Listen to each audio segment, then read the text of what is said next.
What's the best case of malicious compliance you've ever seen? My neighbor, Greg, loved the community bylaws more than his own family, so I used them to make him homeless.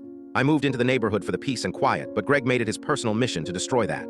He was the self-appointed guardian of the community covenants, a petty tyrant armed with a tape measure and a clipboard. It started small. I got a $50 fine in the mail because my welcome mat was a non-approved shade of brown.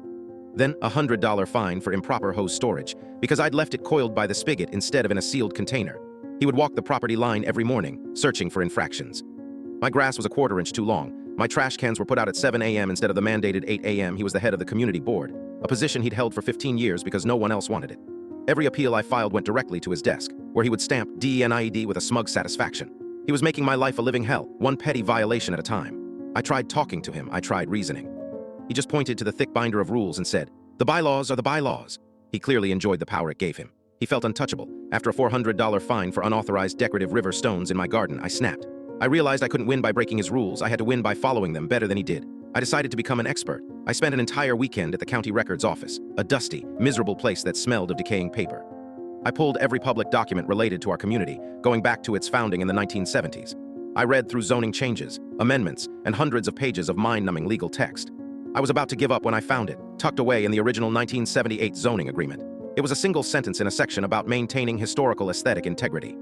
A covenant stating that any property extension or major renovation built after 1980 must be constructed using a specific type of period-authentic red brick from the old mill quarry.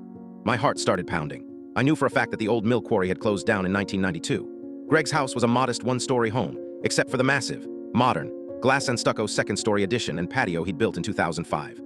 The one he was so proud of, the one where he hosted his smug little board meetings. It was a clear violation, an unfixable one. The next community board meeting was my stage. I sat quietly in the back as Greg droned on about my list of new infractions. When he finished, he asked if there was any new business. I calmly stood up and walked to the front, placing a certified copy of the 1978 covenant on the projector. According to Section 11C of the founding charter, the following properties are in violation of the Historical Materials Clause. I projected a list of 3 homes, with Greg's at the very top. The room went silent. You could hear a pin drop. Greg's face turned the color of the bricks he was supposed to have used. He started stammering, saying the rule was archaic, that it didn't count anymore. He looked to the board's lawyer for support, but the lawyer was just slowly shaking his head.